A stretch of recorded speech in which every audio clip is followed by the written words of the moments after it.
Bueno, yo quiero darle una calurosa bienvenida a este ejercicio que vamos a llamar el grupo de lectura un ejercicio, que primera vez que en el CELEI lo hacemos. Hemos hecho muchísimas cosas, pero nunca habíamos hecho un grupo de lectura y menos de un libro tan importante como el de Roger Slee. Por lo menos personalmente creo que una de las obras contemporáneas de lo que llamamos educación inclusiva más importantes de poder analizar, entender, revisar, y sobre eso es lo que vamos a trabajar estas sesiones, ¿ya? Y yo preparé una presentación contándoles algunas cositas para que nos podamos entender y, bueno, y quedemos como todos claros, ¿ya? Entonces yo voy a compartir mi pantalla, ustedes me avisan si se ve esto y ya comenzamos. Bueno, Sí se ve. muchísimas gracias, Mayra. Bueno, bueno, el grupo de lectura se llama Iconoclastas de la Inclusión. ¿Y por qué le quisimos colocar iconoclastas? Atendiendo a esta idea de las artes visuales, ¿no? Que los iconoclastas en algún minuto de la historia eran aquellos que se oponían a las imágenes religiosas, pero también en los estudios visuales los iconoclastas son todos aquellos que transgreden, que llevan a otros entendimientos, que rompen esquemas. Entonces, aquí la noción de un grupo de lectura llamado Iconoclastas de la Inclusión quiere decir que son todas aquellas figuras intelectuales contemporáneos que transgreden los entendimientos habituales y nos llevan a pensar otras cuestiones más complejas para hablar de educación inclusiva, ¿ya? El libro que ustedes tienen, que se les compartió ya, es un libro que a mi juicio es una de las obras más sólidas que se ha publicado, que sale de la banalidad discursiva de las leyes, del aseguramiento de decretos y nos empieza justamente a problematizar en torno a otras cuestiones estructurales, políticas, culturales y éticas para entender esto. Bueno, esta es nuestra primera sesión. Yo soy Aldo Campo, para los que no me conocen. Yo veo bastante gente que ya ha participado en nuestras actividades. Yo soy el director del CELEI y en esta ocasión yo voy a dirigir el grupo de lectura y lo que me interesa es darle una calurosa bienvenida a este grupo que se llama Iconoclasta y nos vamos a encontrar los días 14, 21, 28 a las 17 p.m. de Chile, de Argentina y Brasil, a las 15 de Ecuador, Colombia, Perú, y a las 13, si es que no me equivoco, perdón, 14 de México, El Salvador. Bueno, y el último día, porque Estela había hecho la pregunta de que había una cuarta sesión, ¿no? Ya, esa cuarta sesión va a ser el último día donde vamos a presentar un pequeño ejercicio de apropiación de con qué nos quedamos en el fondo de todo este grupo, con qué nos vamos, que no va a ser nada del otro mundo, más bien va a ser algo que hacíamos cuando íbamos a la escuela primaria. Entonces, por favor, no se vayan a enojar, porque vamos a hacer algo que va a combinar una cosa artística, ¿ya? Bueno. Como no nos conocemos o no todos se conocen, me gustaría que nos podamos presentar, que contemos quiénes somos, qué hacemos, ya por qué estamos hoy día acá en este grupo, etcétera. ¿Lo hacemos voluntariamente o dedocráticamente? Ustedes me dirán cómo lo hacemos. El que quiera o la que quiera levanta su mano y comenzamos.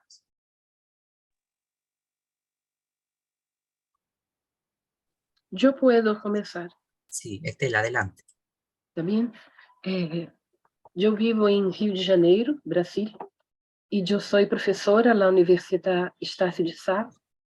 A linha que eu estudo é de tecnologias, e eu estou trabalhando muito com tecnologias assistivas e inclusão, educação inclusiva. E é por isso que eu tenho interesse nesta discussão, neste estudo.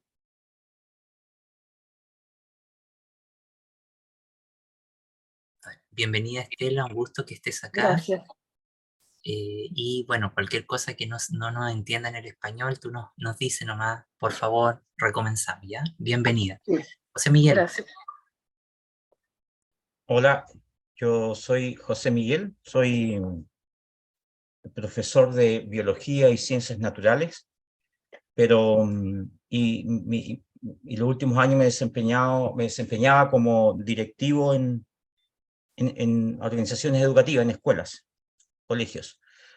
Y ya por ahí fines de los 90, yo estaba a cargo de un ciclo en una escuela, y empezamos a trabajar en esta idea de inclusión, integración. Había un debate ahí, promovido por algunas personas acá en Chile, que querían instalar el tema en la discusión política, pero además tener alguna experiencia. Había un colegio que se llamaba Sumalao en esos años, una escuela básica, pequeña, y había una fundación que se llama Fundación INENI, que venía promoviendo estas ideas acá en Chile de manera bastante pionera. Y a mí me correspondió apoyar esa iniciativa dentro de la escuela en la cual yo estaba, y empezar a coordinar ese programa, y fue una época de mucho aprendizaje, para mí un tema absolutamente novedoso, y esa coordinación la construí desde la ignorancia. Y, y eso me permitió una expertise, un conocimiento en el tema y un compromiso también con el tema.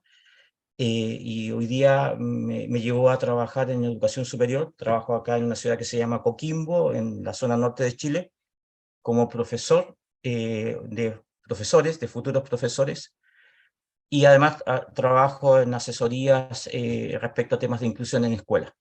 En eso yo hoy día me desempeño gracias a esa experiencia, esa vivencia, a ese aprendizaje de aquellos años, fines de los 90, inicios del 2000. Así que es un poquito lo que yo hago. No tanto lo que soy, pero un poco de lo que yo he estado haciendo en este tema al menos. Y estoy acá porque me pareció súper interesante, a propósito del otro seminario que están organizando en CELEI, y apareció este autor que no lo había leído, que tenía el libro, pero esos libros que a veces quedan erróneamente guardados entre otros tantos. Y claro, apareció y fue súper desafiante, y me comprometí a empezar a leer, y justo aparece esta propuesta que me pareció muy pertinente poder inscribirme. Bueno, muy bienvenido, José Miguel. Eres mucho más de lo que tú crees, así que, y todo lo que saber que has acumulado en estos años. Así que muy feliz que estés acá junto con Estela. ¿Alguien más? Hola, yo soy Eduardo Pereira, soy profesor de Historia y Geografía, soy de la ciudad de Talcahuano. Eh, Me ha interesado hace mucho tiempo el área de la convivencia escolar. Por ese lado he estudiado y me desempeño ahora, actualmente, como encargado de convivencia en un colegio.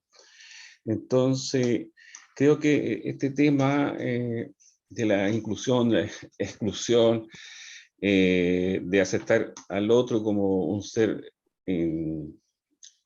digamos, igual a ti, con sus características individuales, es un tema que debemos prepararnos.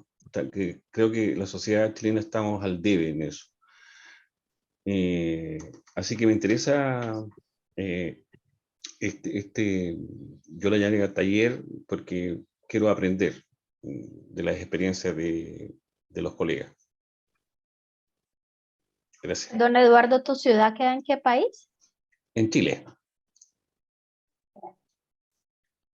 Bueno, Eduardo, muy bienvenido. Me alegro que haya alguien de Talcahuano acá, así que, y sobre todo que trabaje temas de convivencia. Bienvenido, y esperemos que las lecturas, los debates que vamos a tener puedan cumplir esas expectativas que tú mencionabas, ¿ya? Vamos con Mireya. Había tenías la mano arriba, Mireya. Bienvenida. Hola, buenas tardes y disculpas por el retraso. Veo que están en el espacio de presentación, y es una alegría poder ver algunas caras conocidas del grupo del seminario también, como José Miguel y varias personas más. Yo agradezco la posibilidad de estar acá. Mi nombre es Mireya Ancieta. Estoy trabajando en este tema principalmente por ser mamá de un niño que tiene una condición dual. Él es autista y además tiene síndrome de Down, y vengo trabajando en esta temática prácticamente desde que él nació, un poco para hacerle camino. De profesión soy bióloga y educadora también, y en los últimos 3 años, después de una experiencia que él tuvo de varios vejámenes y maltrato y exclusión en un centro educativo, tuvimos una reflexión como familia y con cercanos a Máximo, mi hijo, y planteamos un proyecto para poner a prueba un prototipo de innovación de modelo educativo que trabajara justamente la inclusión en la práctica, la genuina inclusión que le llamamos, desde interacciones positivas en el aula y trabajando o conociendo aulas altamente diversas y las realidades crudas que allí se viven al no tener como estrategias ya para esto de la diversificación de la enseñanza y otros temas. Entonces, desde esa experiencia de Accedu, me di cuenta de que, claro, estos temas es muy bonito tratarlos en teoría, desmenuzarlos, compartirlos, pero la realidad es altamente exigente, es muy heterogénea, es muy distinta, hay diversos contextos, y llevar esto a la práctica, llevar una bajada práctica es muy desafiante. Y bueno, estoy aquí para poder también conocer su experiencia y encontré muy bonito esto de poder hacer grupos de lectura. No lo veía desde la etapa universitaria, de poder como compartir una lectura y hacer un análisis crítico de diversas miradas. Así que eso, muchas gracias por la instancia. Gracias a ti, Mireia, por estar acá, así que muy bienvenida. Vamos con Mayra. Adelante, Mayra. Bueno, gracias. Buenas tardes para todos y todas. Mi nombre es Mayra Lorena Moreno. Yo pues vivo en Colombia, en una ciudad que se llama Palmira, que queda más o menos a unos 30 minutos de Cali. Bueno, mi pregrado es trabajadora social. Actualmente, digamos que tengo 3 condiciones que me relacionan sí o sí con la educación inclusiva. La primera es que soy doctorante en educación.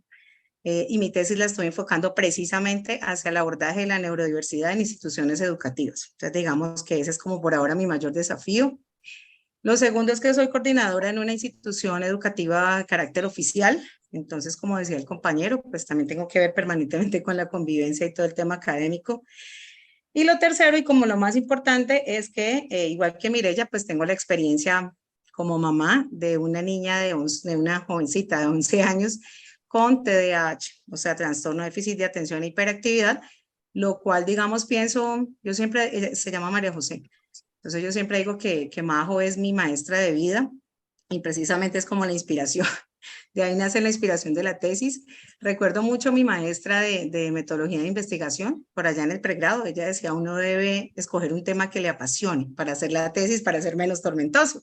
Entonces, cada vez que leo, y bueno, ahorita que hablemos del capítulo número 3 y como digamos, se dialogan todas estas sentires que Mireia lo expresó ahorita, que tenemos los padres, pues, o madres, en este caso, de chicos con este tipo de condiciones, me apasionó aún más.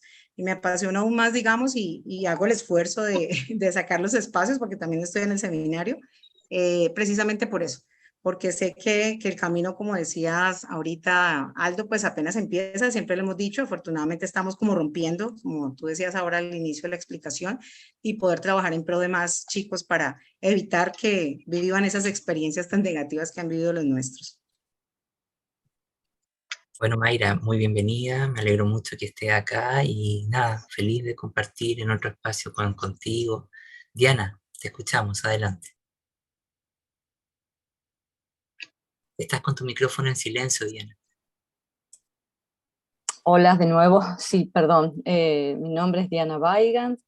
Yo estoy en la ciudad de Paraná, Entre Ríos, en la República Argentina. Es una provincia que es limítrofe con la República Oriental del Uruguay, así que estamos bastante lejos de ustedes, quienes están en Chile.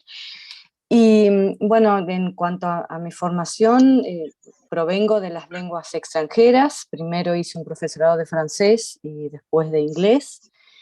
Y bueno, y después empecé a trabajar en la universidad enseñando fundamentalmente lectocomprensión en ambos idiomas. Y de ahí, bueno, empezó mi interés por la lectura, la escritura y más recientemente en, digamos, el desarrollo en la universidad, en los estudiantes de la capacidad para poder expresarse académicamente en eventos científicos y también para poder aprobar las asignaturas. Y en esas, digamos, en esos trabajos me fui acercando a otro campo que ha tenido una formación reciente en Latinoamérica, que tiene que ver justamente con lo que es alfabetización académica en el nivel superior, digamos, y estas prácticas letradas, como dije, lectura, escritura y expresión oral. Y en trabajos que hemos ido haciendo, investigaciones, siempre aparece esta preocupación desde los docentes universitarios por la inclusión, o sea, en el marco de la masificación que se ha dado en estos últimos años en Latinoamérica, bueno, en el mundo, pero nos interesa lo que ha ido pasando en Latinoamérica. Han empezado a participar, a acercarse a la universidad estudiantes digamos, de situaciones socioculturales vulnerables, o que nunca, en sus familias nunca se habían acercado a la universidad. Y lo que vemos es que más allá de que en nuestro país hay, digamos, políticas inclusivas en el sentido de que no hay, por ejemplo, que rendir un examen de ingreso para entrar a la universidad, y que no son aranceladas, sino que son gratuitas, digamos, la formación universitaria es gratuita. Ocurre que si uno sigue haciendo en las prácticas, en las clases, sigue enseñando biología o historia o matemática o incluso las lenguas extranjeras de la misma manera en que se hacía, sin,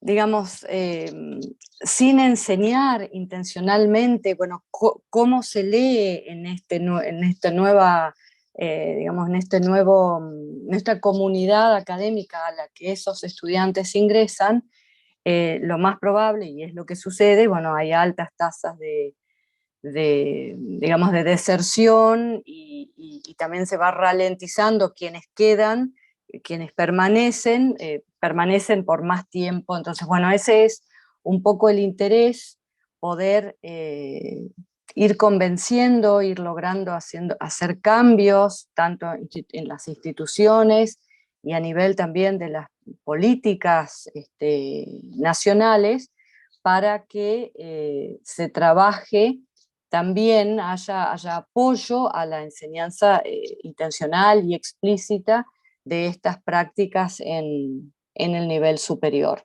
para, digamos, que realmente sea nuestra universidad una universidad inclusiva.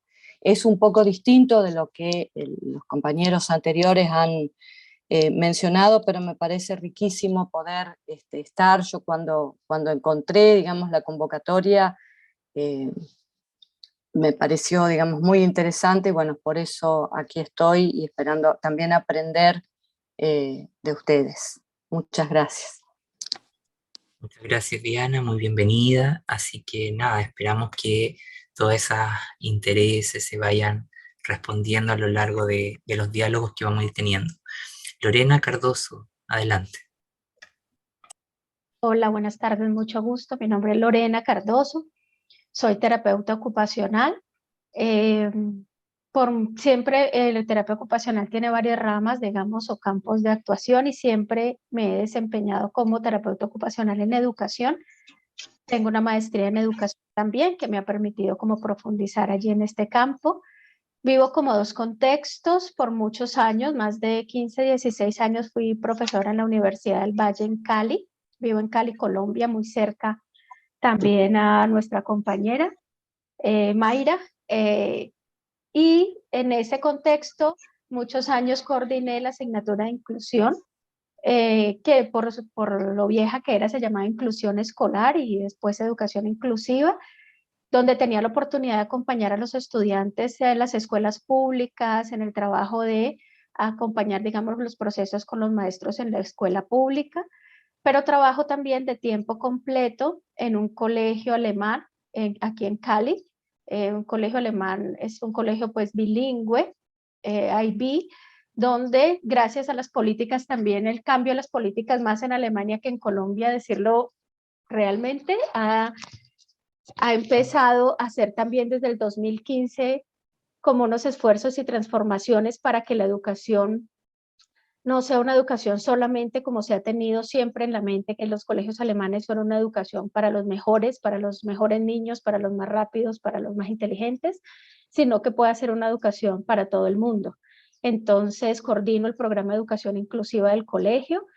Me mantengo siempre conectada con ustedes y con el CELEI porque me permite un poco abrir la mente. Creo que soy un aprendiz total hoy y me encanta compartir con todos ustedes, porque si no, uno cuando se queda solamente en instituciones, haciendo cosas institucionales con sus niños, con las familias, con las dinámicas internas, olvida como la complejidad realmente que el proceso de inclusión ligado al de exclusión significa, y sobre todo en ambientes donde me muevo, que no son ambientes categorizados como vulnerados o vulnerables, sino por el contrario. Entonces, siempre para mí estar con ustedes, escuchar todas las propuestas, dónde se desarrollan y sobre todo esto que vamos a hacer ahora con el libro, que ya pues llevo a avanzar la lectura, ya no solo de mi capítulo, sino también de los demás, pues es como esos polo a tierra que hay que tener siempre para no perderse en la política, en la práctica, en la ley de cada país, porque es envolvente y uno se puede quedar ahí. Entonces espero poder aprender muchísimo de ustedes en estas 3 sesiones, que siempre es muy enriquecedor para mí. Gracias, Lorena, muy bienvenida y me alegro mucho que ya vengas como siguiendo las actividades que se hacen, que siempre preparamos con harto cariño y buscamos justamente algo que tú decías, como mirar este fenómeno desde otras perspectivas de análisis. Así que muy bienvenida, Lorena, y me alegro que ya te estés devorando el libro en los otros capítulos que siguen. Vamos con Leslie. Leslie, adelante. ¿Cómo están? Muy buenas tardes. Mi nombre es Leslie Díaz, soy de Cuenca, Ecuador, una ciudad preciosa. Cuando tengan tiempito nos tienen que visitar. Soy educadora especial, trabajo en una escuela con un número grande de estudiantes. Dentro de mi aula he tenido diversas situaciones con mis estudiantes y sin embargo siempre mi visión ha sido incluir a todos los estudiantes en la cual todos tengan las mismas posibilidades y cada dificultad que ellos presenten sea potenciada. Ahora estamos implementando el DUA y estoy en el seminario anterior y cuando vi esta propuesta dije tengo que ingresar porque entre más información tengo siento que puedo ayudar mucho más a mis estudiantes, a mis compañeras. Lamentablemente no todos tenemos esa ideología de incluir a todos, de ver a todos, sino simplemente es como que todos tienen que ser a un mismo nivel, ser evaluados de la misma forma, ser tratados de la misma forma, ser escolarizados, si se podría decir así. Sin embargo, la realidad no es esa. Cada niño es un mundo diferente y tenemos que respetar todas sus diferencias y valorar cada una de ellas, ya que eso hace que la ecología del aula sea maravillosa. Entonces siempre necesito un poco más de información y de ayuda y siempre sus experiencias, sus ayudas, sus comentarios me dejan muchas inquietudes que me ayudan a enriquecer mucho más mis clases. Qué bueno eso, Leli, que nos comentas, nos deja contento y también estoy contento que estés acá el día de hoy con nosotros. Así que te vamos a cobrar la palabra cuando vamos por Cuenca, porque es una ciudad realmente hermosa del Ecuador. Así que muy bienvenido. Gracias. Vamos con Lorena Escobar, ¿no? Adelante, Hola. Lorena. Hola, muy buena tarde. Mi nombre es Jamie Lorena Escobar, terapeuta ocupacional, egresada también de la Universidad del Valle, así que es un placer encontrarme en estos espacios a colegas que por allá en algún momento vi en la universidad como Lorena y otras conocidas también como Mayra. Estoy en Colombia, vivo en Pradera Valle, que está cerca de Palmira y está más o menos a 1 hora y media de la capital, que es Cali, donde está ubicada Lorena. Bueno, yo vengo siguiéndole, digamos, como todo el andar en esos saberes y esos aprendizajes a CLI desde que cursé mi maestría con la Universidad de Manizales, que sé que es también como una aliada de CLI, y con todo el propósito siempre de enriquecer estos saberes alrededor de la educación inclusiva. Actualmente me desempeño más en el campo educativo y comunitario. Trabajo de manera particular con población con discapacidad, orientando todos los procesos de educación inclusiva. Entonces acompaño en las escuelas, oriento un poco a los docentes también.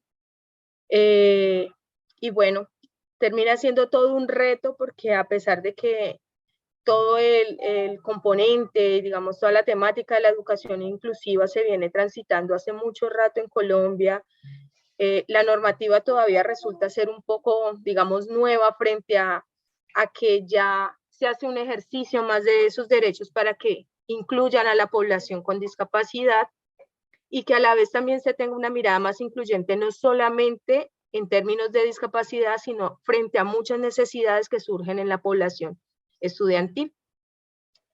Pero todavía se siguen presentando muchos retos de cambiar los imaginarios, frente a que a veces se puede incluir, pero al mismo tiempo se está excluyendo. Entonces hay una dicotomía que creo que todavía debemos de seguir tejiendo y construyendo alrededor de esta para realmente no llegar a caer como en esos eufemismos, como también lo comenta Scliar y otros autores que comparten, digamos, esta postura.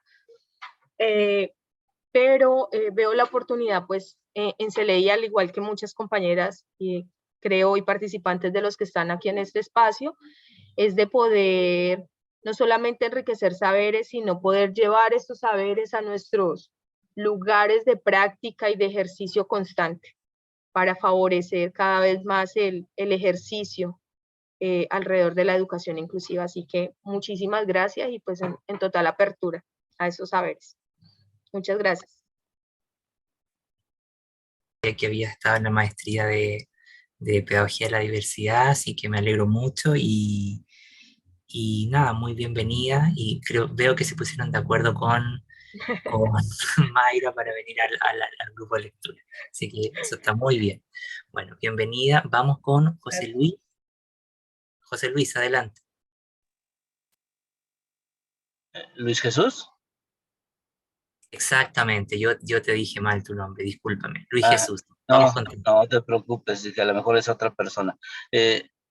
Nada más de inicio, Aldo, Salvador tiene complicaciones. No sé si sería posible que probaras si se puede comunicar, porque dice que nos escucha, pero no sabe si él puede hablar. Incluso si él puede hablar ahorita, pues le cedo la palabra. A ver, Salvador, ¿puedes decirnos hola con tu micrófono abierto, por favor?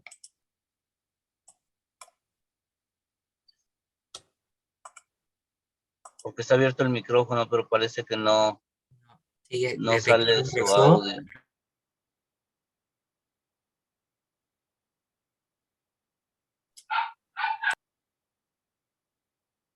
Sí, como su computadora de pronto es muy parlante precisamente porque tiene lector de pantalla. ¿Me escuchan ahí? ¿Me escuchan? No, ¿verdad? Sí, ahora sí. Ah, ok. ¿Ya me escuchan? Ah, ya, chaval, sí. Muchas gracias. Gracias. Bueno, entonces ya, maestro, puede continuar. Gracias. Decía, reserva lo que diga Aldo, que si quieres o hablar, tú presentarte y después sigo yo para facilitar. Como ustedes quieran, como ustedes quieran. Vamos contigo, Salvador, para que el micrófono no te vaya a jugar una mala pasada. Ok, entonces ahí me escucho, ¿verdad? Sí, adelante. Ok, muchas gracias. Bueno, mi nombre es Salvador Medrano Sandoval, soy de Guanajuato, México. Tengo discapacidad visual adquirida y bueno, yo terminé una licenciatura en educación en la Universidad de Guanajuato y actualmente estoy en primer semestre de una maestría en desarrollo docente, así se llama. Y bueno, pues esa es mi formación en educación. Muy bienvenido, Salvador. Felicitaciones por esos estudios que ha alcanzado y esperemos que este grupo de lectura vaya enriqueciendo junto con tu experiencia que vamos a ir conversando. Muy bienvenido. Gracias. Vamos ahora sí con Luis Jesús. Muchas gracias. Ese es mi nombre, Luis Jesús Ibarra, soy profesor de la Universidad de Guanajuato. Tengo formación en educación especial, en ese momento llamada así hace ya más de 30 años que inicié mi formación en licenciatura o pregrado, como le llaman. Después hice una maestría en investigación educativa y bueno, mi tema de interés muy reciente en buena medida precisamente por Salvador, que lo conocí hace alrededor de 5 años, ingresó a la universidad y bueno, pues hemos estado trabajando de hecho muchas cosas juntos en este sentido de la inclusión, la exclusión, tema de este círculo. Me llama mucho la atención el tema. Es una riqueza tener colegas de diferentes países, si no me equivoco ubico ahorita 6 países diferentes. Me gustaría, y seguramente va a ser parte del trabajo en el círculo de lectura, identificar esas posiciones, esas políticas, ese trabajo en los diferentes países, porque si bien el libro es del contexto británico y aunque con muchas referencias mundiales por supuesto, pero básicamente europeas, con traducción española propiamente, pero quisiera saber cómo se está dando en sus países, en los países de los que integramos este círculo. México tiene sus particularidades, ya lo estarán viendo o ya lo conocerán muchos de ustedes, que se habla tanto de inclusión educativa, pero realmente no ha sido sencillo. Y bueno, aunque el libro es de 2011, pero hay mucho reflejo, hay mucha lectura en la actualidad, por lo menos en nuestro país, de esas discusiones, de esos versos y de ese trabajo que es necesario. Yo estoy en cierto conflicto, espero que este libro me ayude mucho y el trabajo con ustedes, evidentemente, de el creer, el lograr que la inclusión educativa sea una realidad. Es una utopía, hasta el momento la identifico, pero en consecuencia, como diría Semmelman, pues una utopía es algo que nos mueve, que nos hace ver un sueño alcanzable y que nos motiva a seguir trabajando. Así lo ubico, pero espero que no de manera peyorativa, sino justamente como algo que necesitamos alcanzar, pero que realmente hay bastante por hacer. En este momento lo que estoy trabajando mucho es en educación superior. Ya escuchaba por ahí las coincidencias con una compañera de esa llegada justamente como Salvador, de hecho, de muchas personas en situación de discapacidad a la educación superior. Es un gusto conocerles y aquí estamos. Muy amable, gracias Aldo y gracias compañeras, compañeros.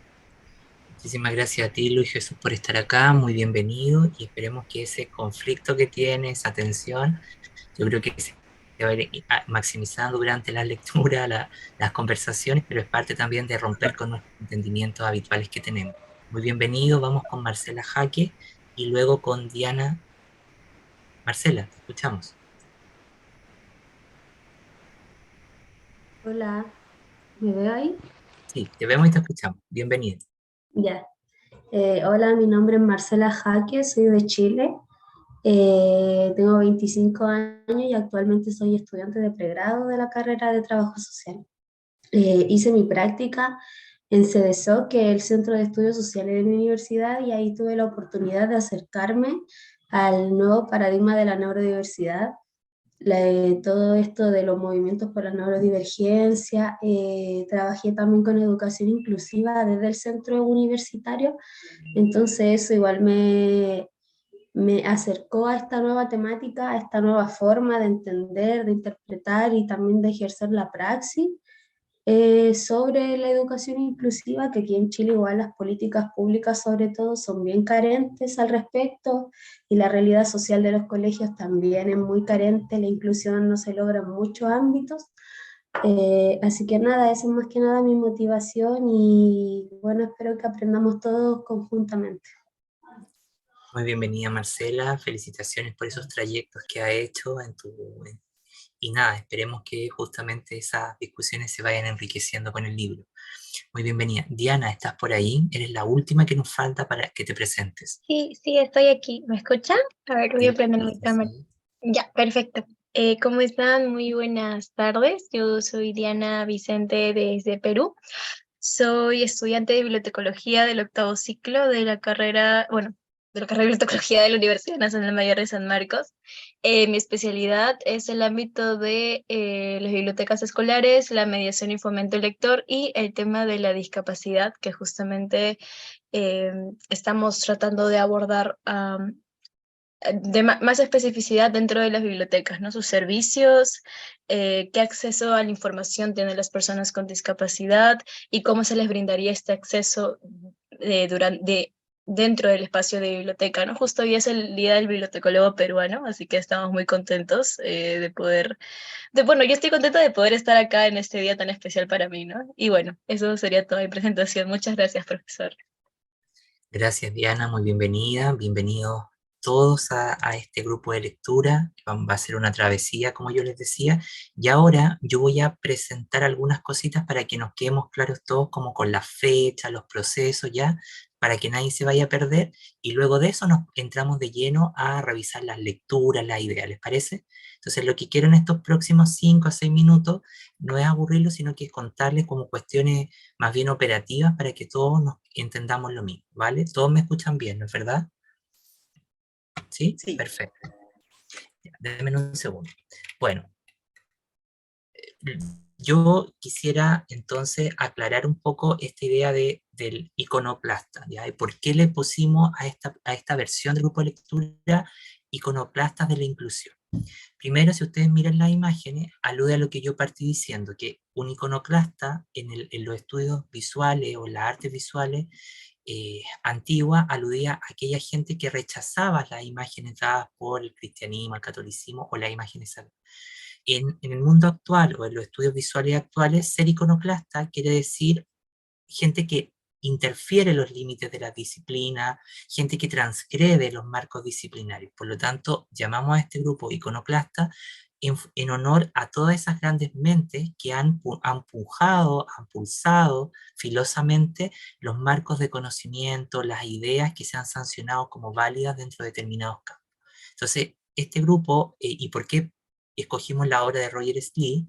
Porque es una de las obras, a mi parecer, más sólidas que se han publicado en los últimos años para hablar de inclusión. Él nos lleva un viaje por distintos discursos que, si bien están guiados por la discapacidad, la inclusión, la necesidad educativa, la exclusión, es una obra seria, de una pluma fina, y qué mejor llamarlo iconoclasta, o alguien que va a la inversa de lo que habitualmente, o va por fuera de lo que habitualmente se entiende por el pensamiento lo inclusivo. Por lo tanto, aquí un iconoclasta es alguien que transgrede lo oficial, lo establecido, ¿vale?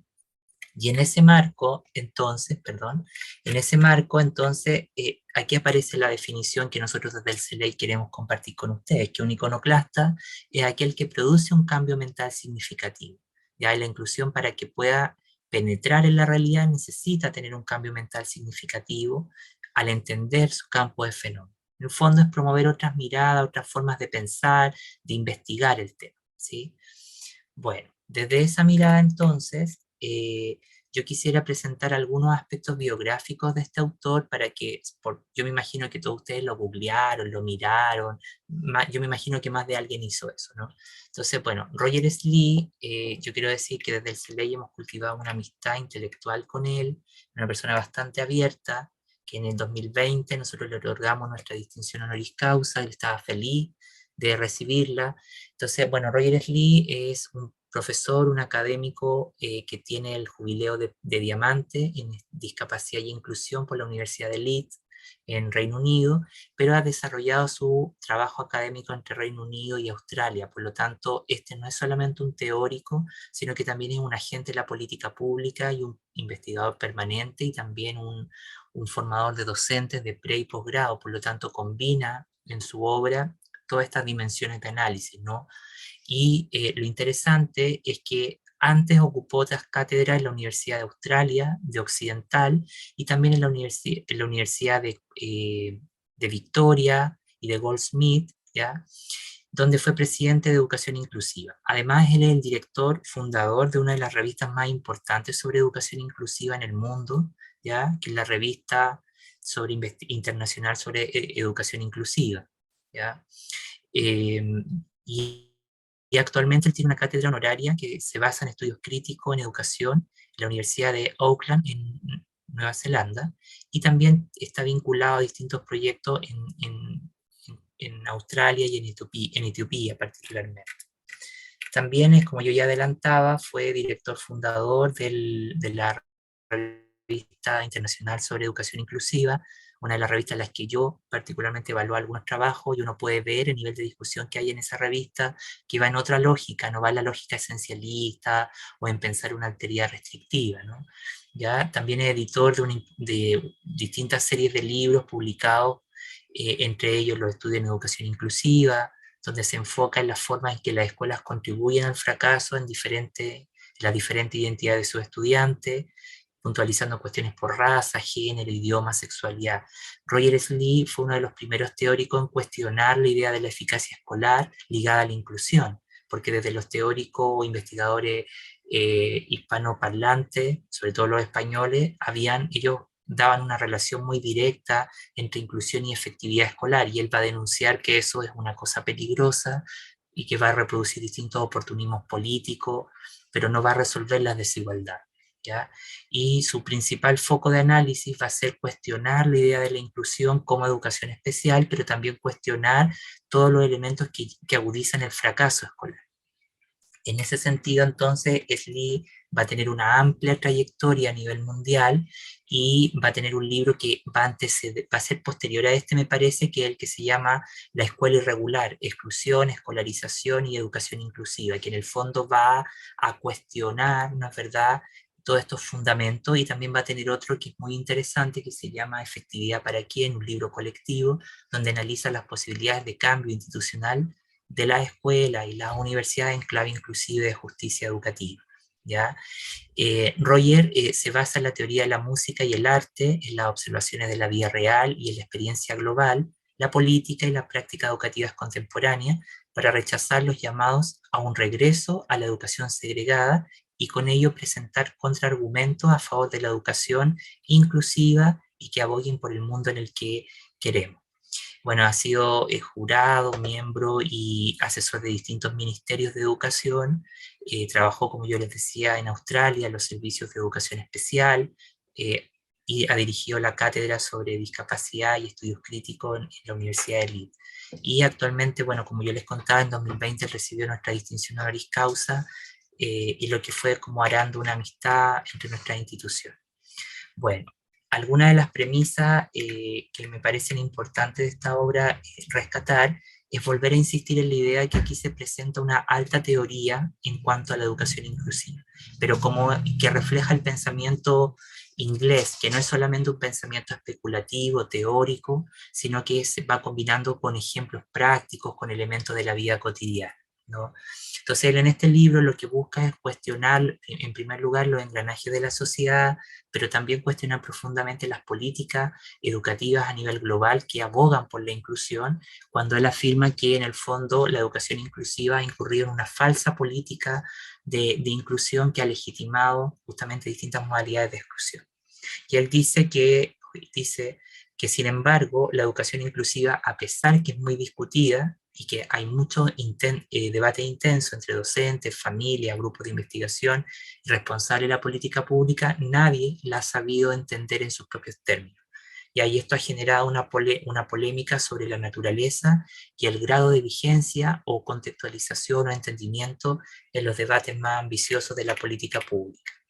Bueno, por eso este libro, La Escuela Extraordinaria, se va a basar en distintas investigaciones, recopilación de discursos, diálogos con colegas, en los cuales van a analizar, evidentemente, casos de Europa, pero lo interesante es que mucho de lo que, esta es la voz de uno de los padres fundadores del movimiento de la inclusión, ¿ya? Entonces eso lo hace mucho más enriquecedor, y sobre todo que se problematiza en clave sociológica, filosófica, antropológica, sus debates, y no queda una cuestión netamente intuicionista o netamente experiencial, ¿no? Que es lo que más uno ve en este campo, ¿sí? Y él justamente apela por agudizar un compromiso con una forma auténtica para reformar la dimensión escolar que deje de lado las antiguas divisiones entre escuelas ordinarias y escuelas especiales, ¿no? Y eso entonces, para cerrar, él propone en este libro una nueva filosofía educativa, dice él, que va a requerir cambios decisivos tanto en la profesión docente como en los modelos de enseñanza, el aprendizaje y por consiguiente las prácticas de escolarización. Slee va a sostener en este libro que la educación inclusiva es parte de una lucha general contra el fracaso y la exclusión y un cambio cultural. Esto sí es una batalla cultural, porque va a mover entendimientos ideológicos, políticos, éticos, para justamente asegurar un compromiso político a favor de un mundo más justo para todas las personas, ¿no? Y eso lo va a poner en diálogo con distintos proyectos intelectuales que van a venir de los estudios críticos de la raza, el postestructuralismo, el feminismo, etc. Bueno, esto ustedes ya lo habrán revisado en el cronograma de la convocatoria. Nos vamos a encontrar hoy día lunes 14, el próximo lunes 21 y el 28 para conversar, discutir, ¿ya? Y el día 5 de diciembre, que es la sesión 4, ahí vamos a presentar nuestros trabajos, nuestra actividad que vamos a hacer de apropiación para darle un cierre bonito a esta actividad, ¿vale? Ahí sí sería importante que todos estudien. Bueno, hoy día vamos a comenzar con la sesión 1, ya aquí vamos a analizar el capítulo 3, que se titula Desentrañando la indiferencia colectiva, y el capítulo 4, Construcción de una teoría de la educación inclusiva. El capítulo 3 estaba a cargo de Sergio Silva, Celso Retamal, Mayra Lorena, Eduardo Pereira, Yajaira Wim, Gabriel Alfonso, Jamie Lorena, Talía Sánchez y José Miguel Taiba. Y el capítulo 4, por lo que se informó, estaba a cargo de Leslie, Viviana, Sergio Silva, Silvana Medina, Lorena Cardoso, Salvador Medrano, Luis Ibarra, Estela María, Marcela, Diana María de Los Ángeles, Diana Whitewand, no sé si lo dije bien, Diana, discúlpame, ¿ya? Y Mireia. Entonces... Weigand, perdón. Weigand. Sí, Gracias, Weigand. Diana. No, de nada. Entonces, esto es lo que tenemos, y para que ustedes, para ordenarnos para la próxima semana, el capítulo 5 estaría a cargo de las siguientes personas y el capítulo 6. O sea, el capítulo 5, la próxima semana le correspondería preparar a Leslie Díaz, a Viviana María, a Sergio Silva, a Silvana Medina, a Lorena Cardoso, a Salvador Medrano, a Luis Ibarra, a Estela, a Marcela Jaque, a Diana, a Diana Waiwant y a Mireia. Y el capítulo 6, a Sergio Silva, a Celso, a Mayra, a Eduardo Pereira, a Yajaira, a Gabriel Alfonso, a Jamie, Talía y José Miguel. ¿Ya? Si se dan cuenta, invertimos el orden ahí de los que les tocaba. Y que en el fondo para la próxima semana nos correspondería leer el capítulo 5, lo que hacen los gobiernos, la inacción política, y el capítulo 6 de la segregación a la integración y a la inclusión. Y vuelta, dice. Y para cerrar, el día 28 vamos a preparar el capítulo 8, ya que es consideraciones de otras posibilidades, donde él destraba los problemas y hace proposiciones en cuanto al lenguaje, el campo de investigación, la formación de los profes, el sistema educativo, ¿ya? Entonces el 28 todos preparamos el capítulo 8, ¿vale? Hasta aquí, ¿estamos claros con qué capítulo nos toca cada uno para las sesiones? Sí. Sí, claro. Súper. Muchísimas gracias. Y para la sesión del cierre, que la vamos a hacer el 5 de diciembre, vamos a preparar un pequeño trabajo individual. Yo, maestro de primaria, me formé, enseñaba arte cuando estaba en la escuela, y me encanta hacer estas cosas. Entonces lo que vamos a hacer es que cada uno va a tener 8 minutos para presentar su trabajo, compartiéndolo. Y lo que vamos a tener que hacer en el orden de presentación es el que aparece en la diapositiva anterior, la que yo presentaba del orden del capítulo 8. ¿Ya? Cuando les compartamos el enlace de hoy más el PPT, ahí ustedes lo ven cuál es el orden que les toca. ¿Qué es lo que vamos a hacer? Ustedes van a tener que escoger 15 ideas de todo lo que vamos a leer, ya que les sean significativas, y vamos a tener que montar un mural. Un mural es como una hoja, ¿no es verdad?, donde vamos a hacer algún dibujo, alguna fotografía, imágenes, colores, donde ustedes todas esas 15 ideas las pasen justamente a un mural, es decir, las ideas las planteemos de manera visual, ¿ya? Y a esas 15 ideas que cada uno va a seleccionar de todo lo que vamos a leer, no es por capítulo, es de todo lo que vamos a leer, ustedes van a tener que plantearse 5 preguntas que para usted, para lo que usted investiga, lo que hace habitualmente, lo que le preocupa, esas 5 ideas esas 5 preguntas usted las plantea y ofrece una pequeña respuesta. Entonces lo que ese día vamos a presentar es este pequeño mural con imágenes, dibujos, palabras, más las 5 preguntas que usted va a proponer y va a ofrecer una respuesta, ¿ya? Entonces 8 minutitos cada uno va a tener, y la idea es que presentemos esto como en el fondo para darle un cierre, hacer una actividad metacognitiva, un pequeño ejercicio de apropiación. ¿Les parece esta actividad o está muy complicada? No, es bastante simple lo que tenemos que hacer, ¿sí? Hasta aquí Hermosa me parece, muy linda, qué bueno. muy interesante. ¿Hasta acá estamos claros o hay preguntas, dudas? Aldo, una pregunta, ¿esto no lo vas a enviar? O sea, Sí, yo ¿están voy a enviar instrucciones? el link y también les voy a compartir el PPT, ¿ya? Para que ustedes lo tengan, ¿ya? Sobre el trabajo, ¿está claro lo que tenemos que hacer o necesita alguien que vuelva a explicar alguna parte? Me queda claro. Una pregunta, ¿el mural debe tener algún tamaño específico o no tiene, digamos, ningún parámetro de medida? No tiene ningún parámetro de medida, pero no puede ser una cosa así como chiquitita, ¿no? Mínimo una hoja oficio, por ejemplo. Claro, ¿ya? tampoco. Claro, no vaya a ser así un boleto, ¿no? No, pero una cosita, ya. Okay. Y ustedes, evidentemente acá ustedes, bueno, presentan lo pueden hacer en un PPT, lo pueden hacer en una hoja, a mano, como ustedes quieran, ¿ya? Lo importante es que haya ese proceso de pasar la idea a un pensamiento visual, porque eso tiene una complejidad también en cómo comunicamos y cómo hacemos audible ese entendimiento. Eso, no sé si alguien más tiene alguna pregunta. Estela. Sí, en PPT yo puedo presentar 2 o 3 láminas o solamente una. No, ahí si usted lo hace en PPT, las que usted necesite, pero los 8 minutos. Ah, está bien, puede Sí, más. Gracias. sí, lo sé. Aldo, Vamos a ofrecer en PPT, en slide. Sí, sí, sí. José Luis.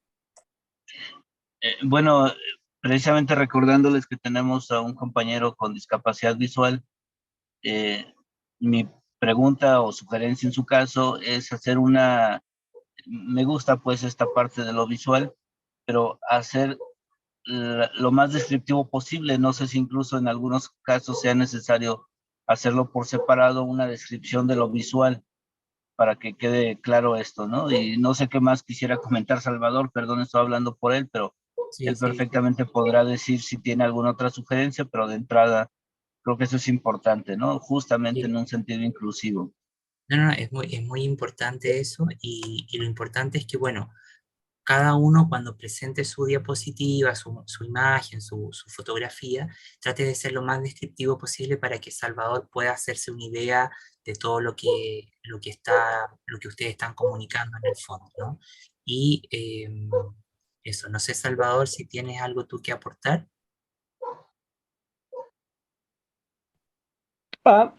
Pues muchas gracias, maestro Luis Jesús, y bueno, muchas gracias, y sí, pues gracias por las consideraciones, y pues sí, para tener el conocimiento de lo que ustedes, digamos, una aproximación a lo que van a hacer, pues sí, ¿no? Describirme, ya ustedes me describirán sus trabajos pues para imaginármelos. Y pues bueno, les comento así rápido, yo, digamos, pude ver hasta los 33 años, actualmente tengo 45, así es que pues mi imaginación es buena, así es que sí, por favor, si me describen ese día, está muy bien, muchas gracias. Hacer eso lo más descriptivo posible, ¿no? Bueno, entonces, sin más, vamos a comenzar el día de hoy con esta imagen que aparece un semáforo, ya como ustedes pueden ver, con una estructura negra, y desde arriba hacia abajo aparece un círculo rojo primero arriba, al centro aparece un círculo amarillo, y abajo al final aparece un círculo verde. El círculo rojo vamos a comentar todas aquellas ideas que me preocupan, ¿ya? De la lectura. Todas cosas que yo sentí preocupante, que son álgidas, que tenemos que cuestionar, revisar, y luego que pudiéramos comentar si nos hacemos preguntas, qué preguntas nos surgen, y finalmente en el color verde vamos a contar todas aquellas cosas que, que fueron significativas para ustedes. Pero antes de ir con esto, no sé si les parece que por color vamos eligiendo, comentando alguna de las ideas que ustedes ya extrajeron de las 10 por el capítulo. Cuando vayan a presentar, dicen, bueno, yo voy a comentar la idea de tal capítulo, por favor, para que cada uno se vaya como situando. No sé quién quiere comenzar comentando sus ideas que rescató del texto, con total libertad, porque acá no hay un sesgo editorial, ¿sí? Vamos, José Miguel, te escuchamos. No, Aldo, me voy a excusar, necesito sentarme un par de minutos por un tema doméstico, pero vengo, Sí, no te me preocupes. integro inmediatamente a la actividad. No te Me preocupes. excuso. Sí, deja el micrófono apagado nomás y la cámara, no te preocupes. Ya, ¿quién quiere comenzar pues, compartiendo sus ideas que sacó del texto? Vamos, chiquilla, sin miedo. Mayra, vamos. Pues, había cerrado la cámara, no había visto. Pues yo te había dicho que hice una diapositiva, no sé si puedo proyectarla. Por supuesto. ¿Puedo compartir? Adelante. Vale, listo. No es. Vale. Listo. Ahora estamos viendo, ¿cierto? Claro. ¿Sí? ¿Estamos viendo la diapositiva? Sí, Mayra, adelante. Bueno, entonces, bueno, a mí me correspondió con mis compañeros, pues el capítulo número 3, cuyo título es Desentrañando la indiferencia colectiva. Pues básicamente, pues obviamente son muchas ideas, pero pues las que yo retomo para poder dejarle también a mis compañeros. El autor pues propone, basado en varios autores, básicamente que esa indiferencia colectiva es una manera pues como de afrontar el autosufrimiento que se tiene en el mundo moderno. Me pareció muy interesante ahorita con el tema del semáforo, digamos todo este tema de imaginería social neoliberal planteada por Taylor y retomada pues por el autor, en el cual estamos en un mundo basado como en esa desconexión humana, en ese individualismo competitivo. Y aquí quiero permitirme retomar a Chulhan, quiero pues como parafrasear un poquito ahí a Chulhan y su digamos sociedad del cansancio, cuando él plantea que el otro no es lo negativo a quien se excluye, sino simplemente que el otro es diverso. Ese sujeto es parte de un repertorio de diversidades y así es como se pasa de un paradigma de la negatividad a un paradigma de la positividad, donde todos son iguales pero diversos, donde todos quieren lo mismo y donde todos forman parte de lo mismo, pero en presencia de la diversidad.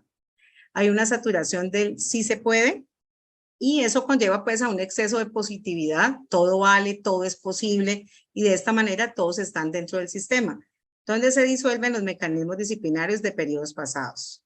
Ahora ya no hay un disciplinamiento pues del otro, sino un disciplinamiento de sí mismo para decir sí a todo. Entonces retomé a Chulhan y la sociedad del cansancio, básicamente teniendo en cuenta esto que nos plantea pues el autor basado pues en el tema de Taylor, en el cual estamos en una sociedad individualista muy competitiva, en la cual todo se puede. Entonces, digamos, es como retomar a Chulhan cuando él plantea que en esta sociedad pues del cansancio tenemos un positivismo exagerado, en el cual el pobre es pobre porque quiere, porque básicamente tiene todas las posibilidades, o el que se excluye porque quiere, porque básicamente depende de sí mismo. Entonces, por eso la gente pues se mueve como en esa competencia, en mi manera de ser insana. Eso implica, digamos, que los padres de familia de los chicos que no son neurodiversos, pues tengan un afán por conseguir cupos en estos colegios en los cuales pues se tienen una alta calidad basada pues en las pruebas estándar o para el caso de Colombia pues las pruebas saber. El punto de partida, digamos, plantea el autor, para empezar como un tema de inclusión, pues es reconocer las desigualdades sociales que genera la exclusión. Plantea algo que es una pregunta que me queda a mí, y es que dice que la educación inclusiva, hay un peligro de que pesa más muchas veces que la misma educación como tal pues, de los estudiantes. Las personas con discapacidad, pues digamos, son ese excedente que te da la sociedad. La exclusión me llamó mucho la atención, cómo digamos él da cuenta por medio de sus historias en el capítulo, cómo históricamente la exclusión está como entrañada pues o encarnada como en esas venas pues, y por eso se hace difícil visibilizarla, porque si recordamos los periodos pues de conquista, de colonización y sobre todo pues en América Latina, pues existe la exclusión desde que existe la historia prácticamente. Interesante el tema de que hay una sustitución del niño como sujeto por o sea, el niño se deja, o el estudiante o la persona se deja como tal de darle la identidad de la persona por darle la identidad del trastorno asociado pues al DMS5. Me llamó mucho la atención como también el autor dice, bueno, hay tantas, pero tantas diagnósticos que finalmente todos vamos a terminar como con alguno de esos diagnósticos. Entonces, ¿quiénes serán los excluidos? Y para finalizar, pues digamos, me parece importante que plantea que las actitudes y los recursos han dificultado el proceso de inclusión, que son muchas las familias que sufrimos por la exclusión de los hijos y que mientras, retomé ahí pues algo muy puntual, y es que mientras los niños discapacitados estén segregados, nuestro conocimiento del mundo estará seriamente empobrecido y estaremos condenados a lo que Jules Henry llama una educación en la estupidez social. Entonces, esto es una frase muy fuerte, pero pienso que es muy real, que estamos pues como en ese mundo básicamente loco de poder estar en la competencia, de poder sobresalir. Él hablaba de los capitalistas viciados, creo que fue el término que usó, de cómo esto lleva pues como a esta locura que, digamos, para mí se asocia clarísimo con, y él lo plantea, ¿no? Con Bauman y la sociedad líquida, y básicamente pues con Chulhan y esta sociedad del cansancio, donde Chulhan dice pues que en el caso pues de estos chicos autistas o hiperactivos, pues son esa población excluyente que de alguna manera pues hay que integrar, no se sabe cómo, pero hay que integrar. Muchísimas gracias, Mayra, por tu aporte y sobre todo por poner de manifiesto ese individualismo permanente que se reproduce a nivel estructural, pedagógico, ¿no? Sobre todo ontológico. No sé, ¿quién quiere continuar comentando alguna de sus ideas que les parecieron más resonantes respecto del texto?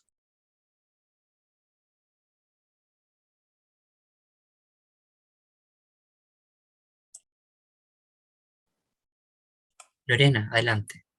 Bueno, este capítulo no me correspondió, pero sí me quedé pensando mucho cuando él habla de que el primer requisito para la educación inclusiva es establecer nuestros objetivos y aspiraciones.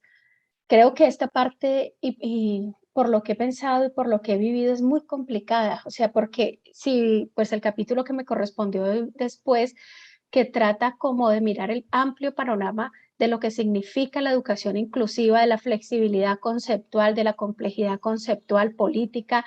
Cuando uno dice, o sea, ir a, lo que él dice, no puedo ir a las definiciones de la estrategia, a los recursos para llegar a ella, que es usualmente lo que hacemos, que es cuando estamos, es cómo vamos a hacer esto, sea en las escuelas, con un niño, con dos, con una comunidad, y no nos hemos preguntado realmente cuáles son nuestros objetivos y aspiraciones, porque eso es mucho más global. Es fácil decir, bueno, fácil entre comillas, decir cómo vamos a hacer para que esta comunidad o este estudiante pueda tener una mayor participación o un mejor aprendizaje en cierto contexto, a decir cuál es, o sea, por qué está por fuera de ese contexto, o sea, por qué lo tenemos que meter allí. ¿Qué lo sacó? Que pienso que es establecer los objetivos y aspiraciones, y es decir, qué está generando la exclusión. Yo no lo he logrado en los procesos que hemos hecho cuando vamos a esta pregunta, es como una pregunta secundaria y aquí él nos lo plantea como una pregunta primaria para comenzar. Entonces, de ese capítulo creo que es lo que más me quedó en la cabeza. Muy bien, gracias Lorena. ¿Alguien más? Por acá, José Miguel. Adelante, José Miguel. Una primera idea, primero comentar que el capítulo me golpeó fuertemente en términos de que muchas narraciones que ahí aparecían me tocó vivirlas, como por ejemplo ese episodio cuando cuenta de que muchas veces las escuelas le pedían a los padres aportes especiales económicos. Yo empecé a trabajar en estos temas en una escuela privada, que por un lado se abre al tema, pero por otro lado, que ya en una escuela en la cual se pagaba, le pide a los padres que participan de este programa que aporten una cuota extra. Entonces, sí, una cosa que a mí siempre me mantuvo muy incómodo. Entonces, en ese sentido me volvió a arremecer. Bueno, pero como la idea que yo destaco aquí para comentar, uno dice por ahí, dice que hay que establecer, o sea, que hay relaciones sociales que son desiguales y que provocan exclusión. y cómo muchas veces estas iniciativas que hoy día están vigentes lo siguen haciendo. Y me tocó el otro día, el viernes estuve con un estudiante, el lunes pasado estuve con un estudiante que fui a ver su clase de práctica, y estaba en una clase de filosofía con un primer año medio, y de repente llega la educadora diferencial y saca a 8 niños de esa clase de filosofía. Y yo sentí que fue tan violento, porque los chicos estaban súper motivados, porque era una clase muy entretenida que tenían para estos estudiantes. Entonces, como las propias prácticas que tienen una intención positiva, aparentemente, de incluir, sin embargo, se abre un nuevo espacio que atenta contra la exclusión. Entonces, esa frase yo la quiero rescatar ante esta experiencia que me golpeó el otro día y que me hizo muy consciente, volver cómo estos temas todavía o han aparecido en este nuevo escenario nuevos problemas de exclusión, nuevas formas de exclusión dentro del propio sistema. La otra idea es la inclusión como un requisito para la democracia, una visión más política, ¿no? En nuestro país particular, y yo creo que probablemente es un tema que estamos viviendo en todos los países de Latinoamérica, en términos de la crisis que está viviendo hoy día la democracia, ¿no? Como forma de vida. Chile, un país que se ha construido, ha desarrollado una política económica, una política política, una política económica que habla de mucha segregación y exclusión, ¿no? Sectores, barrios, situaciones acomodadas, tipos de escuelas, que necesariamente nos coloca en un plano de mucha segregación. Entonces, entonces la pregunta o el planteamiento que hace acá de cómo, si queremos construir una democracia, ¿cómo tenemos entonces que formarnos en esta idea de la inclusión? Y la otra idea tiene que ver con lo mismo, que él dice, en el fondo tenemos que hacernos la pregunta sobre el tipo de mundo que deseamos. ¿En qué estamos pensando? ¿No? Lo habla ahí en la página, ya no me acuerdo, por ahí lo tengo anotado. Pero dice, la gran pregunta es, ¿qué tipo de mundo deseamos? Esta idea del sueño, de lo que nos inspira, lo que nos mueve, que yo creo que hoy día está en absoluta crisis respecto a la falta de sentido que tenemos en nuestros proyectos sociales y también personales. Esas son las 3 ideas que quisiera compartir. Muchísimas gracias, José Miguel. Hay unas cosas muy interesantes en lo que tú señalas. Por ejemplo, lo primero que tú señalabas de las viejas y nuevas desigualdades es algo, a diferencia de lo que los teóricos de este lado del mundo señalan como desigualdades, él va a decir, bueno, no nos interesa tanto entender los porcentajes o las cifras que nos van a entregar las instituciones normativas. Ya no las voy a decir acá porque uno nunca sabe si pueden ser de ellas, pero esta institución normativa, y él va a decir, nosotros necesitamos entender cómo funciona la mecánica de la exclusión, y ese va a ser un objetivo que a mí me parece importante en la obra de Slee, tratar de entender cómo ese acto que es endémico al mundo que conocemos permea la vida de todos nosotros, pero tiene una lógica, un funcionamiento particular que va afectando a distintos grupos, y que el sistema educativo, por ejemplo, lo va a reproducir justamente en su engranaje, ¿no? Y lo otro que tú comentabas que me parece significativo es lo que tú señalabas como de ocupar la clase de filosofía para sacar a estos estudiantes que necesitaban supuestamente la atención de la educadora especial. Me imagino yo que aunque hoy día tenemos PIE, siguen funcionando bajo los grupos diferenciales de antaño, en el fondo, ¿no? Que eran los grupos que como evolucionó la política educativa en Chile, ¿no? Entonces, ahí podemos poner en tensión, bueno, faltas de ética en la provisión educativa desde la propia escuela, y también el desmedro de los coeficientes de poder de las disciplinas. ¿Por qué ocupamos filosofía para sacar a esto y no lo sacamos matemáticas, por ejemplo, ¿no? Están esos grados de importancia, ¿ya? Marcela, te escuchamos. Ahí sí me veo. Sí, igual como mencionabas tú, Aldo, lo primero que me llamó la atención del capítulo que yo leí, que era el 4 al menos, era cómo explica el funcionamiento estructural también de la exclusión, cómo funciona, que es una sociedad normalizadora que parte con un sujeto normal, que sería el estudiante regular, y un sujeto anormal, que sería el estudiante diferente, o como lo denominen cada vez en la política pública. Y eso, cuando leía esa parte, igual me causaba un poco de pesimismo, porque uno a veces imagina que para cambiar las lógicas también hay que cambiar lo estructural, y eso yo creo que es lo más difícil, como una forma de funcionar, de pensar que está en todas las personas, que no es solo las instituciones que funcionan bajo la exclusión y la segregación, sino que las personas también tienen eso en su imaginario colectivo y muchas veces lo validan y lo piden para sus hijos como algo bueno. Y eso también me llevaba a otro punto que me llamó la atención, de que esto es inseparable de la política escolar. Hablar de educación inclusiva y abordarla es algo que tiene que ver con la política, porque al menos cuando yo hice mi práctica profesional, bueno, de pregrado profesional en trabajo social en un colegio vulnerable de acá de Santiago de Chile, pasaba mucho que aunque se quisieran tomar iniciativa inclusiva, la política era un chaleco de fuerza, siempre había que funcionar bajo su lineamiento, también bajo la línea de trabajar institucional del colegio. Entonces eso también es decepcionante.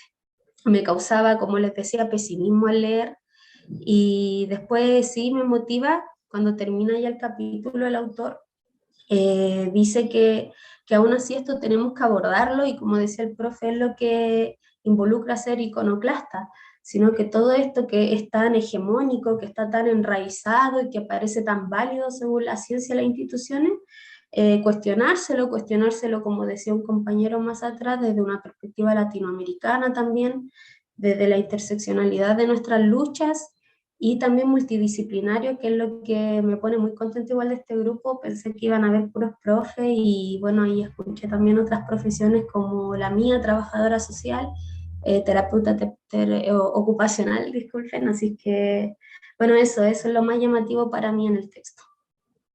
Muchísimas gracias, Marcela. Qué bueno que pone de manifiesto esa idea de entender la inclusión como un fenómeno estructural, porque como lo estábamos revisando en el seminario, esa es la naturaleza que esto tiene. En la medida en que nosotros no entendamos cómo intervenir esos engranajes que tú decías, esas mediaciones, la escuela siempre va a estar atrapada por políticas que atornillan al revés de lo que la inclusión un poco va demandando. Y eso es lo interesante de este libro, que también va dando cuenta que mucho de lo que se toma como políticas de inclusión incluyen en una falsa inclusión, en el fondo, dice Esli en distintas lógicas, ¿no?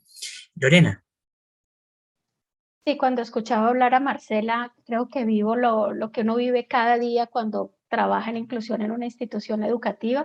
En Colombia nosotros tenemos unas orientaciones pedagógicas para la escuela que nos dicen la parte teórica de muchas cosas. Tenemos muchísimas orientaciones para todo, unas basadas en discapacidad y otras no, y nos dan unas leyes también.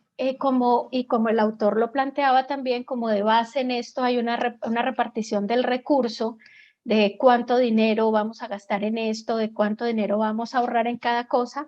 Entonces, lo que las orientaciones nos dicen que es un sujeto diverso, la ley no lo plantea como diverso, pero cuál, y muéstremelo y susténteme por qué, y hágale una evaluación externa para que nosotros demos fe, alguien externo a la escuela de fe, de que ese niño o esa niña tiene un diagnóstico, que es lo que nos piden, para que usted pueda proseguir con hacer los ajustes o adaptaciones o como se llame. Entonces es como, ayer ya lo decías, la política es un chaleco de fuerza, ¿no? Uno se siente siempre jugando a las dos cosas. Creo que sería más fácil uno hacer caso omiso y decir, ay, no, esto no es así, pero toca jugar como a la ley. Al menos en mi caso hemos tratado de darle mucha fuerza a lo pedagógico, mucha fuerza yo trabajo en un colegio privado, no público, entonces casi siempre esta legislación está hecha porque lo público genera un recurso adicional por cada niño que inscriben, porque todavía está contado en niños. A lo privado no es así, entonces digamos que tenemos más libertades, pero cumplimos con la ley. Pero allí viene lo que a mí me llamó la atención mucho, me quedó sonando bastante, voy a ver si lo encuentro acá porque no lo tenía para esta, es como que el peligro de la inclusión acabe considerando más fundamental que el trabajo de la educación en la escuela. Eso ha sido lo que más me ha resonado, pues, de todo lo que me tocó leer, y es de verdad, o sea, si es los procesos de inclusión, todo lo que hay que hacer para cumplir con los requisitos terminan siendo más importantes que la educación misma.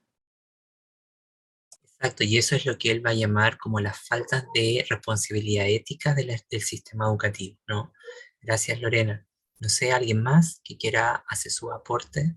Tanto del capítulo 3 como el 4. Salvador. Sí, perdón, que haya entrado así tan abruptamente, pero es que no puedo levantar mi mano. Dale, te escuchamos. Bueno, voy a parafrasear una cita, la extraje, pero le pedí al maestro Luis Jesús que me apoyara, solo que tiene una situación ahí que no puede con la lectura. Bueno, era acerca de una cita de Lukács, en donde habla de la degradación de las teorías, ¿no? La idea era en torno a Perdón, que... ¿Sí? perdón, chava, si quieres la leo. Ah, ok, sí, maestro, gracias. Sí, puedo leerla. Bueno, lo que escribió Salvador dice, análisis de las teorías, está entrecomillado, es una cita, como él dice. Análisis de las teorías ambulantes para explicar la degradación de las teorías políticas, utilizando la teoría de la reificación de George Lucas. Sainz ilustra la forma en que a veces las teorías viajan a otras épocas y situaciones en cuyo proceso pierden parte de su fuerza y rebeldía originales. Esa es la cita. Ok, gracias, maestro. Bueno, me hacía pensar en esta idea, por ejemplo, en el contexto en México, este cambio de la educación especial al modelo de necesidades educativas especiales se dio en 1992, pero al mismo tiempo está ocurriendo otro cambio en diferentes niveles en el gobierno. Por ejemplo, para empezar, el Tratado de Libre Comercio con Estados Unidos y Canadá se le impuso o se le pidió en ese momento a México que modernizara algunos aspectos, ¿no? Y esa modernización tuvo mucho que ver en cuestiones educativas, y fue este cambio de la educación especial a la educación, al modelo de necesidades educativas especiales, perdón, que era el modelo de integración. Entonces, pues de supuestamente hacer una justicia social y terminar con la segregación y la exclusión de las personas con discapacidad, de los niños, eso se puso como de pretexto, pero resulta que fue al contrario, ¿no? Cuando se desarticuló toda la estructura de la educación especial y se cambió a los niños a las escuelas regulares, pues no estaba la infraestructura, los maestros no tenían la preparación, los padres de familia tenían miedo de que sus hijos fueran a escuelas regulares, y entonces la exclusión estuvo más fuerte que cuando estaban en escuelas homogéneas, ¿no? de educación especial. Pero bueno, es una cuestión política que más que nada fue como un requerimiento para poder hacer el Tratado de Libre Comercio. No hubo una planeación, no hubo un diagnóstico. Y esta cita, por ejemplo, me hace pensar eso, ¿no? Se comprometieron en la Declaración Mundial de Educación para Todos, dieron estadísticas muy alarmantes de analfabetización y todas estas cuestiones a nivel internacional y mundial, y se comprometieron en cada 10 años estar haciendo una revisión para ver cómo iban avanzando, ¿no? Pero resulta que más adelante en la Declaración de Salamanca, bueno, ya se va cambiando esto al modelo de inclusión, pero ya como en México, en el 2013 hay otro cambio de gobierno con otro nuevo modelo educativo y se empieza a hablar sobre de la inclusión y equidad. Entonces empiezan a hablar de diferentes, digamos, personas diferente tipo de inclusión, ¿no? O sea, la inclusión se hace más amplia y empiezan con equidad de género.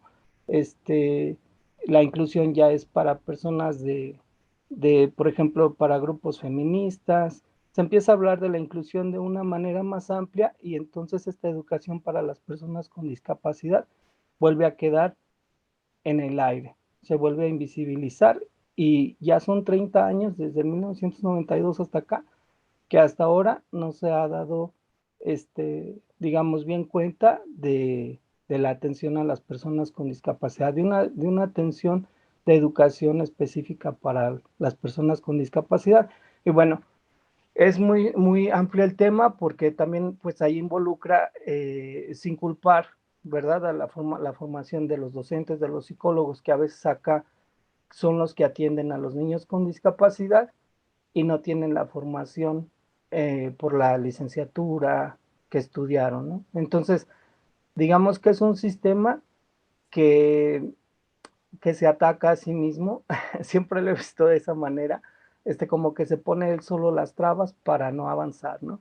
Y una de esas trabas también es, pues, esta falta de formación y capacitación de los docentes, y también tiene mucho que ver con el contexto de los padres de familia, en donde los centros educativos de aprendizaje para personas con alguna discapacidad en específico, pues no están cerca de sus zonas, ¿no?, donde viven, y lo que genera todo esto es rezago educativo y abandono escolar. Entonces, pues hay muy pocas personas con discapacidad que llegamos a educación superior. Y después de eso, ese es un detalle, ya después el conseguir un empleo, ¿no? A veces necesita uno ser profesional para terminar en una fábrica, pues dando indicaciones o acomodando cajas o cuestiones de ese tipo, ¿no? Entonces, bueno, y en esa cita pues se me hacía parecido, ¿no? Es algo de lo que se ha vivido acá. Se empieza con eso y se pierde esa fuerza de esas teorías originales, de esos cambios supuestos. Y acá en México se llamó modernización. Entonces, bueno, hasta ahí termino. Y bueno. Muchísimas gracias, Salvador. No Sí. sé, voy a volver a compartir, por tu intervención, voy a volver a compartir el semáforo para que podamos como ir haciendo aportes de acuerdo a los capítulos que cada uno leyó, preparó, en función de los colores que está acá. Esto lo propone la TISMA de la enseñanza para la comprensión, y nos dicen, bueno, que podemos hacer visible el pensamiento con los color rojo, simbolizar todas aquellas cosas que me preocupan, que en el fondo veo como más calientes, espinosas, complejas de la literatura. Lo que estoy leyendo, lo amarillo, que va a simbolizar aquellas preguntas que me vienen a la cabeza, preguntas que me hago de aquello que voy leyendo, y los verdes son todas las cosas que resuenan, que dialogan, que entran en mí de manera más expedita. A ver, del capítulo 4, que se llama Construcción de una teoría de la educación inclusiva, aquellos que tuvieron que preparar ese texto, ese capítulo, que pongámonos en el color verde, lo que está abajo, ¿qué cosas fueron significativas para aquellos que leyeron ese capítulo? ¿Qué ideas podrían comentar como ideas significativas, transgresoras, que van más allá de lo habitual, de las formas convencionales de entender la inclusión? Porque si tenemos un problema para hablar de inclusión es que siempre hablamos desde el intuicionismo, pero no desde la complejidad que esto tiene. Entonces nos quedamos en discursos súper amables, súper bien intencionados, pero que no resuelven los nudos críticos que afectan a múltiples grupos. Diana, te escuchamos. Sí, bueno, yo voy a tratar de no solo responder la señal verde de lo que fue significativo para mí, sino que también voy a empezar con lo que me preocupa de la lectura. Cuando conté un poco mis preocupaciones, lo que estoy estudiando y demás, como para contextualizar, cuando bajé los capítulos, bajé el libro y empecé a leer, me sentí un poco como se deben sentir muchas veces los estudiantes universitarios que llegan a la universidad y que de pronto les dan bibliografía de así, digamos, de la original, no como tal vez estaban acostumbrados en la escuela secundaria, que la profesora les hacía digamos, un resumen, o les hablaba en la clase y ellos tomaban notas, sino, bueno, en esta nueva comunidad tenés que trabajar con los textos originales de los autores, y la primera impresión fue, wow, conozco, o sea, hay algunos que me resuenan, que los pude haber visto cuando hice la licenciatura. Por ejemplo, Raymond Williams me ha sonado, pero no son autores que yo estoy manejando permanentemente. Entonces, eso fue como lo que más me preocupó, decir, a ver si voy a poder seguir, si voy a poder sacar algo productivo, si voy a poder justamente encontrar algo que sea significativo y que pueda anclarlo en algún conocimiento previo que yo tenga.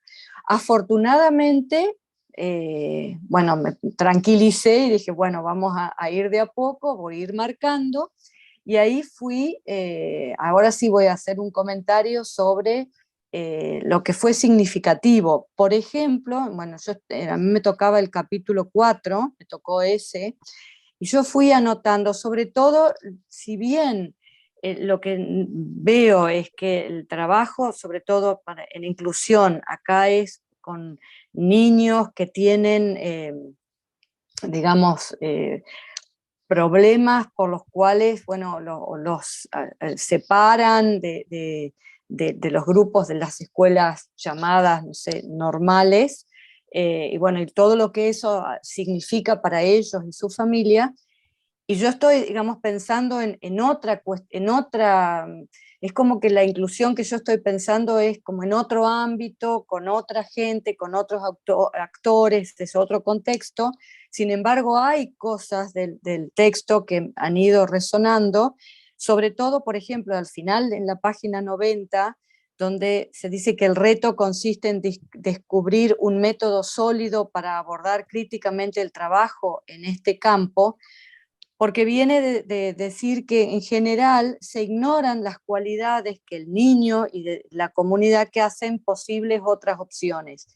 Y es lo que muchas veces ocurre cuando los estudiantes llegan a la universidad, que ha habido toda una época en que desde un paradigma del déficit se les echaba la culpa a los estudiantes que no sabían leer, que no sabían escribir, que no sabían comunicar, y también se les echaba la culpa a la escuela secundaria que no los preparaba para eso. Afortunadamente, en este campo que aborda estas prácticas letradas en Latinoamérica, eso se ha cambiado, se ha ido cambiando a partir de, digamos, de publicaciones, digamos, de autores reconocidos, digamos, en este campo, y se ha dejado atrás esa idea de déficit para centrarse y decir, bueno, la responsabilidad es de la institución, y la institución, las universidades tienen que hacerse cargo de encontrar métodos sólidos para abordar el trabajo en el campo y aprovechar lo que esos estudiantes ya saben leer. Después también resonó una de las citas en la página 92 de Tomlinson, donde dice que le parecía gravemente injusto que unos niños que acababan de entrar en el sistema fuesen considerados como fracasados en ese sistema y relegados digamos, y es lo que nosotras estamos desde nuestros estudios tratando de que se revierta, y que esos estudiantes que entran y a lo mejor como me pasó a mí al principio, decir, a ver, esto no conozco a ningún autor, ¿cómo puedo anclar en algún conocimiento previo que yo tenga para entender y sacar algo del texto? Bueno, esto es lo que a mí también de alguna manera me parece gravemente injusto, que si tenemos un discurso desde el Estado, que bueno, se está buscando la democratización de la educación superior y que digamos, se incluya a todos los sectores, que después, bueno, esos estudiantes muchas veces ellos se sientan como que, bueno, esto no es para mí, yo no pude con esto, me siento fracasado y demás, y terminen dejando.